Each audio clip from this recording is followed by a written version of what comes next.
మీ ఎలాంటి వ్యాపార ప్రకటనలకైనా వెంటనే మా ఛానల్ సంప్రదించండి. యా కుక్షి వివరే కృత్వా స్వయం రక్షతి సర్వతః నమామి జననీం దేవీం పరాం ప్రకృతిరూపిణీం కృచ్ఛేణ మహతా దేవ్యా ధారితోహం యదోదరే తత్ప్రసాదాత్ జగద్దృష్టం మాతుర్నిత్యం నమోస్తుతే పృథివ్యా యాని తీర్థాని సాగరాదీని సర్వతః వసంతి యత్ర తాం నౌమి మాతరం భూతి హేతవే. మాతృదేవో భవ, పితృదేవో భవ. ఇప్పుడు మనము నవంబర్ నెల 2025 సంవత్సరం గోచార ఫలితాలు ద్వాదశ రాశుల వారికి ఎలా ఉన్నాయో తెలుసుకునే ప్రయత్నం చేద్దాము. ఇది కేవలము గోచార ఫలితాలే. దీనిలో ఎక్కువ గ్రహాలు అనుకూలంగా ఉన్నాయని మీరు సంబరపడవలసిన పని లేదు. అలాగే తక్కువ గ్రహాలు అనుకూలంగా ఉన్నాయని మీరు కంగారు పడక్కర్లేదు. ఇది కేవలము నెల ఫలితాలు మాత్రమే. ఇది ఎంత చేసినా దీని ప్రభావం 10% మాత్రమే. వ్యక్తిగత జాతకం అనేటటువంటిది 100కి 80% నిష్ణాతులైన వాళ్ళు చెబితే, అంతేగాని ఇందులో ఇప్పుడు మనం చెప్పుకునేది కూడా సశాస్త్రీయంగా చెప్పుకుంటున్నాము. దీనిలో నా కల్పనలు కానీ అభూత కల్పనలు కానీ మీరు కోటీశ్వరులు అయిపోతారని కానీ లేకపోతే బికారాళ్ళు అయిపోతారని కానీ చెప్పడం ఏమీ జరగదు. శాస్త్రం ఎంతవరకు చెబుతున్నదో అంతవరకు మాత్రమే మనం చెప్పడం జరుగుతుంది. ఇది గమనించుకోండి. కర్కాటక రాశి వారికి నవంబర్ నెల 2025 సంవత్సరం గోచార ఫలితాలు ఏ విధంగా ఉంటాయనేది సశాస్త్రీయమైన పద్ధతిలో మనం తెలుసుకునేటటువంటి ప్రయత్నం చేద్దాం. ఇక్కడ కర్కాటక రాశి వారికి జన్మంలోనే గురువు యొక్క సంచారం జరుగుతోంది. నిజానికి మిథునం నుంచి అతిచారం వలన కర్కాటకలో ప్రవేశించారు. ఏదేమైనప్పటికీ ఎక్కడ ప్రవేశించినప్పటికీ అక్కడి నుంచే దృష్టి ఉంటుంది కాబట్టి దీనికి చాలామంది ఏవో చాలా చెప్తున్నారు. ఈ అతిచారం వల్ల ఏదో అనర్థాలు జరిగిపోతాయని, కొంతమంది బాగా శుభాలు జరిగిపోతాయని కొన్ని రాశుల వారికి ఇట్లా ఏవో చెప్తున్నారు. నా పరిజ్ఞానం సహకరించిన వారికి నేను చెప్తున్నాను, ఈ అతిచారం వల్ల కానీ ఏ విధమైనటువంటి మార్పు ఉండదు. ఇది సర్వసహజం. సృష్టి మొదలైన దగ్గర నుంచి మన లెక్కకి అందనన్ని సార్లు అతిచారం జరిగే ఉంటుంది. అద్భుతాలు ఏమీ జరిగినవి లేదు, అలాగే అనర్థాలు జరిగినవి కూడా ఏమీ లేవు. ఆ స్థానాన్ని, ఆ రాశి నుంచి ఏ స్థానంలో ఉన్నారో దృష్టి పడుతూ అక్కడి నుంచే కదా మరి ఉండేది, అక్కడే లెక్క అక్కడి నుంచే కదా తీసుకుంటున్నాం. అందుచేత అదే ఫలితాన్ని గురువు ఇస్తారు. నాకు తెలిసినటువంటి పరిజ్ఞానం సహించిన వారికి ఇంతవరకే. కాబట్టి జన్మంలో గురువు మామూలుగా గోచారరీత్యా యోగించజాలడు. కాబట్టి ఇక్కడ మన యొక్క ఆలోచన కానీ ప్రవర్తన కానీ అంత మంచిగా ఉండేటటువంటి అవకాశం లేదు. ఒకవేళ మంచిగా ఉన్నా లోపల ఆలోచనలు ఎవరు పసిగట్టగలరండి? తను మాత్రమే పసిగట్టగలుగుతారు. కాబట్టి ఇక్కడ మంచి ఆలోచనలు కూడా వచ్చేటటువంటి అవకాశం లేదు ఈ గురువు జన్మంలో ఉన్న కారణంగా. తదుపరి ద్వితీయ స్థానంలో కేతుగ్రహ సంచారము కుటుంబంలో ఒక ఆహ్లాదం లేనటువంటి పరిస్థితి ఏర్పడుతూ ఉంటుంది. ధనానికి లోటు ఏర్పడుతూ ఉంటుంది. మాటలో కూడా కఠినత్వం, ఒక చక్కటిగా మాట్లాడడం, ఏదో నోరు మాట్లాడుతూ నొసలు వెక్కి చేస్తూ ఉంటుందంటారు చూసారా, ఆ విధమైన మాటలు మాట్లాడడం, ఇలాంటివన్నీ కూడా జరుగుతూ ఉంటాయి ఈ కేతు వల్ల. ఇకపోతే శుక్రగ్రహ సంచారం తీసుకున్నట్టయితే తృతీయ, చతుర్థ, పంచమ స్థానాల్లో సంచారం చేస్తున్నాడు. తృతీయంలో ఒక 2 రోజులు, చతుర్థంలో ఒక 24 రోజులు, పంచమంలో 4 రోజులు సంచారం చేస్తున్నారు.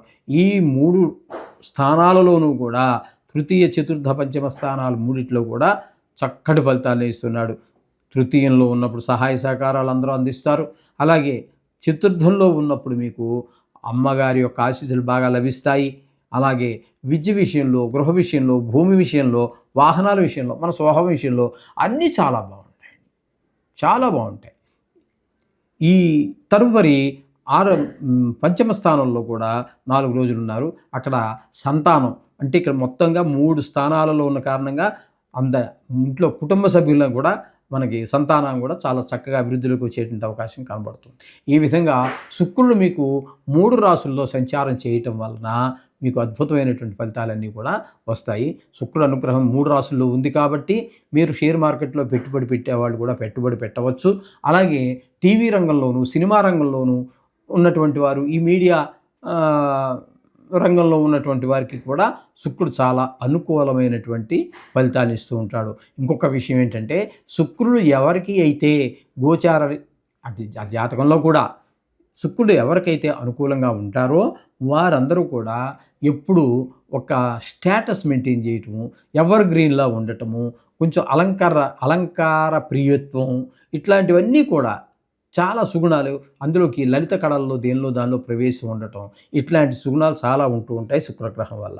ఇకపోతే రవి సంచారం గనక మనం తీసుకున్నట్టయితే చతుర్థ, పంచమ స్థానాల్లో జరుగుతోంది. చతుర్థంలో 16 రోజులు, 14 రోజులు పంచమ స్థానంలో. ఈ 2 స్థానాల్లోనూ కూడా రవి అనుకూలమైన ఫలితాలు ఇవ్వడం. 4వ స్థానంలో ఉన్నప్పుడు అమ్మగారి ఆరోగ్య విషయంలో తగు జాగ్రత్త తీసుకోండి తల్లిగారిది.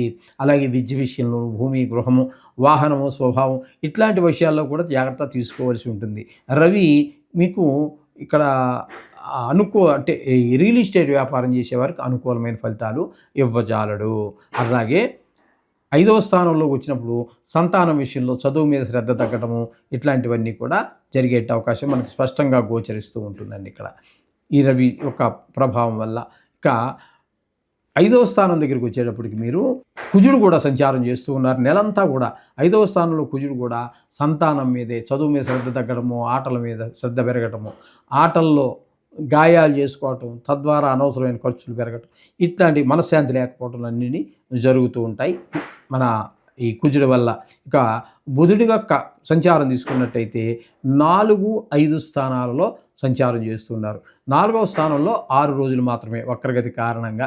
అప్పుడు 6 రోజులు మంచి ఫలితాలు ఇస్తారు 4వ స్థానం కాబట్టి. అక్కడ సుఖస్థానం అంటారు. మనకున్నటువంటి ఈ వాహనాలని వాటిని మనం చక్కగా ఉపయోగించుకోగలుగుతాం. 5వ స్థానంలోకి వచ్చినప్పుడు ఇక్కడ ఇతను కూడా ఈ బుధుడు కూడా రవితో పాటుగా కుజుడితో పాటుగా ఈ బుధుడు కూడా పిల్లల విషయంలో మరి 3 గ్రహాల యొక్క దృష్టి పిల్లల మీద ఆటంకాలు కలిగిస్తూ ఉంటాయి. కాబట్టి ఈ ముఖ్యంగా ఈ కర్కాటక రాశి వారు తప్పకుండా పిల్లల మీద ప్రత్యేకమైన శ్రద్ధ తీసుకోవాలి. 3 గ్రహాల యొక్క దృష్టి పడుతోంది కాబట్టి. అలాగే ఈ కర్కాటక రాశి వారికి 8వ స్థానంలో రాహుగ్రహ సంచారం జరుగుతోంది.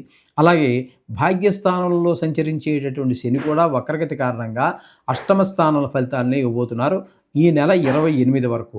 8వ శని ప్రభావం ఎక్కువగా ఉన్నది. 8వ శని మనని అర్ధాష్టమ, అష్టమ, ఏలినాటి శని ప్రభావాలు బాగా ఇబ్బంది పెడుతూ ఉంటారు. కాబట్టి ఇక్కడ శని కూడా ఇబ్బంది పెడుతూ ఉన్నారు. ఇది గమనించుకోవాలి. అంచేత రాహువు శని కూడా అనుకూలంగా లేరు. ఇక్కడ మనకి కర్కాటకానికి కనుక మనం తీసుకున్నట్టయితే 1.5 గ్రహం మాత్రమే మనకి శుక్రుడు ఒకడు అనుకూలంగా ఉన్నారు. ఇంకా మిగతావన్నీ కొంచెం బుధుడు ఏదో కొద్ది రోజులు మాత్రమే అనుకూలంగా ఉన్నారు. కాబట్టి మీకు పాక్షికంగా 1.5 గ్రహం వేసుకుందాం, లేదా 2 గ్రహాల యొక్క అనుకూలత మాత్రమే ఉన్నది. కాబట్టి కొంచెం వీరు డబ్బులు ఖర్చు పెట్టే దగ్గర కానీ, మాటని ఖర్చు చేసేటప్పుడు కానీ, అంటే ఎక్కువ మాట్లాడకుండా, లేదా ఎవరికి హామీలు ఇచ్చేయకుండా, ఎవరితో ఎక్కువ మాట్లాడకుండా మళ్ళీ అవి ఈ గొడవలకి వాటికి కారణమయ్యేటువంటి అవకాశం ఉంటుంది. అందుచేత ఆయా విషయాల్లో తగు జాగ్రత్త తీసుకుంటూ మితంగా మాట్లాడండి, మృదువుగా మాట్లాడండి. ఖర్చు పెట్టే ప్రతి పైసా కూడా అవసరమా కాదా అని ఆలోచించుకొని ఖర్చు పెట్టినట్టయితే అన్నీ శుభంగా జరుగుతాయి. ఇప్పుడు ఏ గ్రహాలు మనకు ప్రతికూలంగా ఉన్నాయో తెలుసుకున్నాం కదా.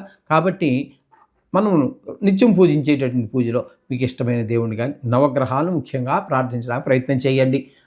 దానికి ప్రత్యామ్నాయాలుగా చెప్పినటువంటివి కానీ నవగ్రహాలు కేవలము మనం నడిపించడానికి ఉన్నటువంటివి, మన తలరాతని ఏ విధంగా రాశాడో బ్రహ్మగారు ఆ విధంగా నడిపించడానికి ఉన్నటువంటివి నవగ్రహాలు. కాబట్టి మీరు ఈ విధంగా ఈ నవగ్రహాలు ప్రార్థించినట్టయితే రోజు వీలుంటే పూజ అయిపోయిన తర్వాత గుడికి కూడా వెళ్ళిన దగ్గరలో ఉంటే నవగ్రహాలు ప్రదర్శన చేయండి.